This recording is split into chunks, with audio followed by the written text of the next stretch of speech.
Me voici, Seigneur. Je viens pour faire ta volonté. Me voici, oui, me voici. Je viens t'offrir mes mains pour servir mes frères et mon cœur pour les aimer. Bienvenue dans l'Autorité Autrement, une série inspirée par la réflexion de Monseigneur Nicodème Bariga sur l'autorité comme service, écoute et responsabilité partagée. Aujourd'hui, nous entrons dans le dernier chapitre de son livre, L'autorité dans l'Église, un thème que nous allons explorer en deux parties. Monseigneur aborde la question avec lucidité et courage, car il faut bien le reconnaître, l'exercice de l'autorité dans l'Église peut parfois être source de souffrance.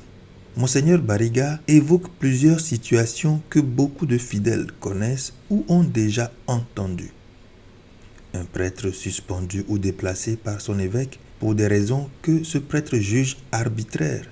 Une religieuse ou une novice renvoyée de son institut dans des circonstances confuses. Un séminariste dont la formation est brusquement interrompue après un rapport négatif. Un curé qui gouverne seul sa paroisse sans écouter les conseils pastoraux. Ou encore, dans les cas les plus graves, des abus d'autorité qui blessent profondément les fidèles. Les exemples ne manquent pas. Et trop souvent, les personnes qui en souffrent ne savent pas vers qui se tourner ni quelle voie de recours existe. Mais pour Monseigneur Bariga, le problème ne se limite pas à des questions disciplinaires. La vraie question est plus profonde. Ce qui doit être revisité, c'est la compréhension même de l'autorité dans l'Église.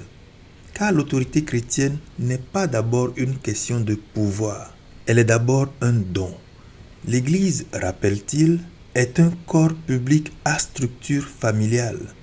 Dans cette famille spirituelle, l'autorité ne vient pas simplement d'une fonction humaine, elle se reçoit d'une source sacrée.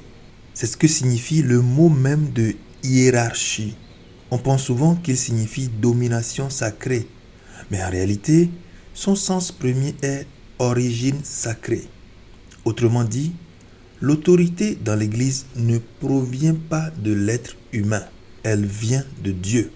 Et celui qui l'exerce ne le fait pas en son propre nom. Il le fait comme un intermédiaire, un intendant. C'est pourquoi, écrit Monseigneur Bariga, une hiérarchie centrée sur elle-même, qui ne renvoie plus à une réalité qui la dépasse, devient une caricature. Car la véritable source et le modèle de toute autorité dans l'Église, c'est le Christ lui-même. Dans l'Évangile, Jésus dit à ses disciples: tout pouvoir m'a été donné au ciel et sur la terre. Les pasteurs de l'Église exercent donc leur autorité non pas en leur propre nom, mais au nom du Christ. En eux et par eux, c'est le Christ qui guide son peuple, qui protège son troupeau, qui corrige et qui accompagne. Mais cela suppose une attitude intérieure bien particulière.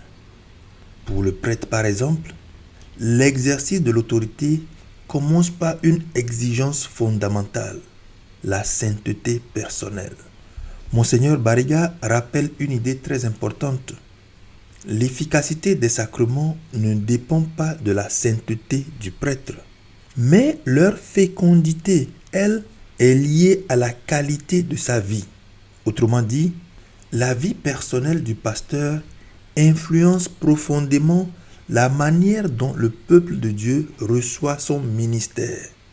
Le prêtre reste lui-même une brebis au milieu du troupeau. Il est appelé à conformer sa vie à celle du Christ. Et cela demande avant tout une vertu essentielle, l'humilité. Le pape Benoît XVI l'exprimait de manière très forte. La manière de gouverner de Jésus n'est pas celle de la domination. C'est le service humble et plein d'amour. Jésus ne règne pas depuis un trône terrestre. Il règne depuis la croix. C'est là que se trouve la clé de toute autorité chrétienne.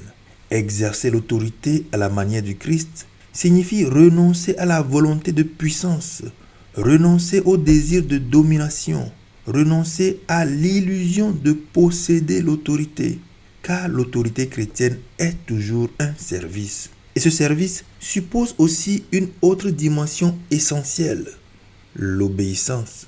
Monseigneur Barriga rappelle une phrase très simple mais très profonde. Celui qui n'a jamais obéi ne sait pas commander. Même l'autorité du Christ repose sur son obéissance totale à la volonté du Père. Mais l'obéissance n'est pas toujours facile. Il arrive parfois que l'on doive renoncer à ses propres projets, à ses idées personnelles ou à ce que l'on pensait juste. Dans ces moments-là, l'obéissance peut devenir une véritable épreuve. Et pourtant, la tradition spirituelle de l'Église nous invite à regarder plus loin. Saint Ignace de Loyola écrivait « La véritable obéissance ne regarde pas à qui elle est rendue, mais à cause de qui elle est rendue. » Autrement dit, lorsque l'obéissance est vécue pour Dieu, elle prend un sens plus profond. Elle devient un chemin de liberté intérieure. Ainsi, dans l'Église, l'autorité n'est jamais une possession personnelle. Elle est toujours une délégation, une mission confiée, une responsabilité devant Dieu et devant les hommes. Mais cette autorité ne peut jamais être vécue de manière isolée, car l'Église est avant tout une communion. Et cela nous conduit à une autre question essentielle. Comment vivre l'autorité dans une véritable fraternité? C'est ce que nous explorerons dans le prochain épisode. Je veux chanter